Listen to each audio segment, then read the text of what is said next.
I, 21 female, am an affair baby. My dad cheated on his ex-wife with my mom. They were married for 10 plus years, and 2 years into the marriage, my dad quit his job to start a business while his wife became the sole, majority breadwinner. Eventually, my dad's business became very successful, and he was raking out hundreds of thousands of dollars as personal profit.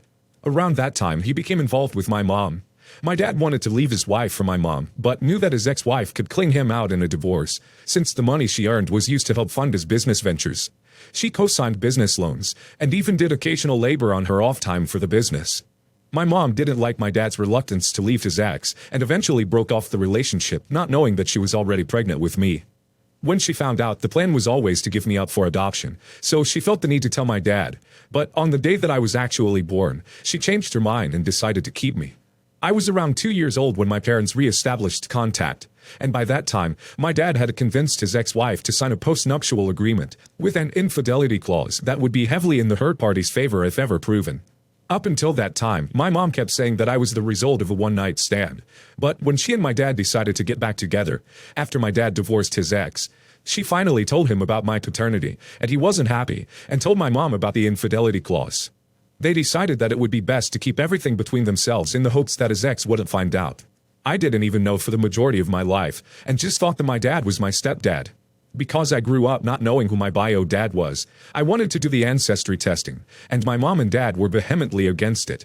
Knowing that I was still going to do it, they decided to tell me the truth, and I got mad, and did it anyway, thinking that they were lying. I ended up matching with several members of my dad's family, and everything blew up. The ex-wife has now reached out to them through lawyers about petitioning the courts to renegotiate the terms of the divorce settlement, as I'm living proof of infidelity. If the courts are granted the right to renegotiate, then my dad's ex may be able to take it all, if not the lion's share of it all, and a lot of people on my mom's side of the family lean on my dad and his finances for support. Am I the a-hole? Edit. Because I'm seeing this, I wanted to clarify. My dad didn't know about my existence at the time he and his ex signed the agreement. At the time, my mom was in a relationship with someone else, the son of a family friend, so they were both discreet, and it looks like I'm the only actual proof that there was any cheating. So far, only some cousins on my mom's side and her siblings are upset, because up until now, my dad was in a financial position to pay for everyone's college expenses, all out of pocket. That has now been put on hold, and they may end up having to take out loans. While my dad is upset about possibly going back to court over this divorce, he's yet to direct any of his anger towards me. Yes, my dad has children with his ex. I matched with one of them and they told their mom, so that's how she knows. And before you ask, I don't really have a relationship with them. They never really took to my mom, but they treat both her and me with polite indifference. I don't see us becoming closer after this revelation, though. Not the a-hole. The name of it is Consequences in Their Actions. P.S. Is your father stupid, making an infidelity clause after he cheated? I believe that he is. I read that and did a double take. He even knew that he had a daughter by another woman. Even if she did put OP up for adoption, the past adoptees almost always locate their birth parents, and it is so much easier to do now. First, he cheated, had a baby, then signed a post-nuptial with an infidelity clause, and then he went back to the woman that he cheated with. He needs a crayon sharpener for sure, 'cause he sure isn't the sharpest in the box. You're the victim here. The one person who had nothing to do with creating a circumstance where revealing the truth, your existence, could cost your father money. You were lied to for most of your life, and now that there are tools to help you find the truth, it was natural for you to take advantage of them. Then the truth came out. Not the a-hole. Not the a-hole. By the time he made and signed that infidelity clause contract, he knew darn well he had cheated already. He quite literally set himself up to fail. Deserves whatever happens to him. As for your mom's side of the family, they shouldn't be relying on him, and that's on her for fooling around with a married man in the first place. I, 45 female, divorced my ex-husband when my daughter, Kelly, 21 female, was around 12, after I caught him cheating for the second time. Literally everyone was against it, and I knew the in-laws wouldn't like it because they're traditional conservatives who didn't want to deal with the public scandal.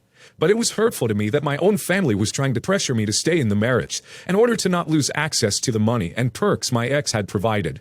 Examples. While we were married, my ex helped my brother get a nice job with a high salary and nice benefits, paid off my sister's credit card debts, and bought my parents really lavish gifts.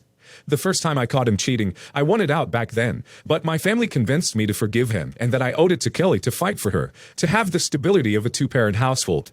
My daughter was only a few weeks old at the time, and I was in a very vulnerable state at the time. So I agreed, and felt so stupid when my ex did it again. But this time, there wasn't a, "you weren't performing your wifely duties since you got pregnant" excuse anymore. This time, I wasn't going to be deterred and continued with a divorce. In truth, I wanted to keep Kelly out of this as much as possible, but my in-laws and my own parents poisoned her against me by painting me as a hypocrite for telling her how important forgiveness is, but that I wasn't willing to forgive Daddy, even when he was really sorry. I was distraught. I honestly don't think I would have made it through it if it weren't for my best friend, Tina, who was my rock. In the end, I got a nice settlement and some alimony, but didn't get custody. I tried my hardest to still be in Kelly's life, but by the time she was a teen, she was fully convinced that I was the bad guy and told the court she didn't want to see me anymore. I was heartbroken, but kept reaching out. During that time, I also managed to go back to school. I was studying accounting and managed to get a high-paying job of my own and have a nice life for myself. The same can't be said for my ex, who was sued by a former employee and fired by his company. Because he was so embarrassed, my ex burned through his savings trying to keep up his lifestyle, which included Kelly's college fund. Suddenly, she wanted contact again. And I won't lie and say that I wasn't hurt by the idea of her only wanting contact for my money, and agreed to pay for her to go to grad school, on the condition that she sign an agreement that she won't contest my will, where I'm leaving most of what I own to Tina's daughter, Laura, 18 female. The few relatives that I'm still on good terms with think that this will damage any chance of rebuilding a relationship with Kelly, and that I should split everything equally. However, I don't want to have that type of relationship with Kelly that I feel like I have to pay for. Am I the a-hole? Edit. I didn't get custody, but I did get visitation, and when Kelly was 14 or 15, she told the courts she didn't want to visit me anymore. My ex came for money and had a good income, which meant he had better lawyers and the aid of my brother and parents during the divorce. Not too long ago after the divorce, my brother lost his job. I'm not sure what happened, and I never cared to ask. I'm no contact with my brother, and very low contact with my parents and sister. Tina is my documented point of contact should there ever be a situation where I can't make legal decisions for myself, and vice versa. Alimony is not child support, so that's why I was able to get it. Not the a-hole. Your daughter has always been against you because of your family, and now the moment when things aren't looking good, she wants contact. Ignore her, and your family basically wanted you to stay because they wanted his money. Not the a-hole. But there's a lot to unpack here. Does Kelly know what exactly happened? Is her missing college funds the only reason why she reached out to you? Or is it her being an adult and finally realizing fully what's going on? At the time, she didn't. But once the divorce was over, I did explain the situation. But she didn't believe me. If you're asking me if my daughter has come out right and said that all she wants me for is my money, then no. However, looking at the timing of her wanting to actually speak to me again, and seeing how the majority of our limited talks is about her schooling and her financial concerns, I am inclined to believe so. I honestly would feel a bit more better if she did sign the agreement and continued speaking to me as proof that I'm not just a checkbook to her. Not the a-hole. But I won't label your daughter as an a-hole either, because she has been brainwashed most of her life, and this is not her fault. Wills can be changed, relationships too. What about setting a weekly or monthly breakfast or lunch to get reacquainted and leave her a chance to win your trust back and hear your side of the story? Your ex and his family, though. Wow. Haha. I've been with him for 5 years. We're both 32. He makes good money in his business, but he's hella irresponsible. He needed to bill a client by the 18th in order to receive a nice big check this week. He did not bill his client. He will not be paid until after New Year's now. Today he started complaining to me that he barely has any money left in his account.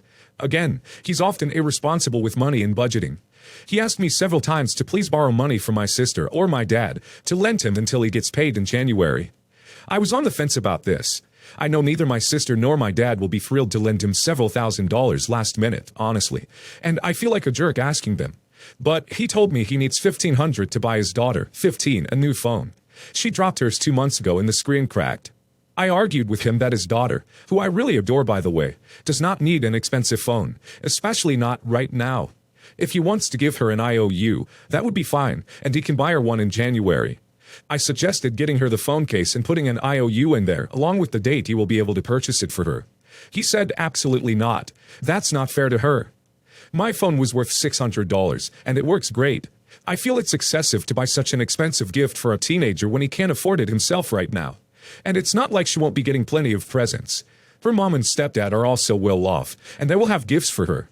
My partner and his ex haven't been together in 13 years, so it's not like there's any contest or emotion left there. My partner often spoils his daughter. Treats, lots of electronics, expensive clothes. So it's not like she's hard done by at all. She's a sweet kid, and would easily understand that his payment was late and he needs to wait to get her the phone. He said he already asked his family and nobody can lend him money, and he'll pay my family back with interest. Please, tell me the truth. Am I the a-hole for not wanting to borrow money from my family for this? Add it. Just want to add that his daughter is not the problem at all. She's not irresponsible. Her phone dropped and the screen cracked and she kept using it. Of course it cracked more. She's not demanding a new phone, but he wants to provide a new phone for her for a Christmas gift. He's making me feel like an a-hole for A, not reminding him that he needed to bill his client. I disagree that this is my fault, but he feels he had so much on his plate, and I should have reminded him since I'm not as busy. And B, I should be a good stepmom and help make this gift happen. He says he would do it for me, and that's true, he would. Not the a-hole. He needs to learn how to be financially responsible. Do not give in. This is on him that he messed up. Also, what kid needs an expensive phone? Not the a-hole. Your partner is so financially irresponsible that despite making a good living, he is not able to purchase something using a credit card. His uncle, rightly so, refuses to lend him any money because of how long it takes your partner to pay his uncle back. Instead of learning from this, he is asking you and your family to take responsibility for his bad decisions. Do not put your family in that position. Do not lend him money. And ask yourself, is this really someone you want to build a life with? Not the a-hole. This is the point where I'd be seriously asking myself what kind of future could I possibly have with someone so financially irresponsible that they want my family to fund their money mismanagement. Tell him it's not going to happen, and he can consider this a harsh lesson in taking responsibility. You are not his mother, and refuse to be one. Then, go and ask yourself if this guy you have in front of you right now is the one you thought you'd signed up to be with. Me and my wife have been living together for 5 years. I'm 30 years old and she is 29. My wife's best friend, and only friend, is her cousin, and she really enjoys her time with her. But for many months I've noticed that her cousin doesn't actually like my wife, but is using her for her needs. I told my wife, but she said she's always been like that, and not to worry about it. I was still convinced that she still hates me and my wife, but I ignored it. 2 weeks ago, my wife and her cousin got in a contest where the winner gets a drawing tablet. Yeah, it was a drawing contest. One day before the contest's deadline, I asked my wife to show me the drawing, and she said she didn't do it. I spent around 10 minutes asking her what happened till she finally broke down and told me her cousin's been insulting her, telling her if she wins she will never talk to her again, and that she really needed this drawing tablet. I spent the night calming my wife down and cheering her up until she felt better, but she said she doesn't want to participate anymore. I took the next day off to go out with my wife outside to get her to forget what happened. Yesterday, the results were announced. Surprisingly, her cousin won. The whole day yesterday and morning today, her cousin spent it talking to my wife about how she is better than her at drawing, and rubbing the prize in her face. Almost like how an 8-year-old would act.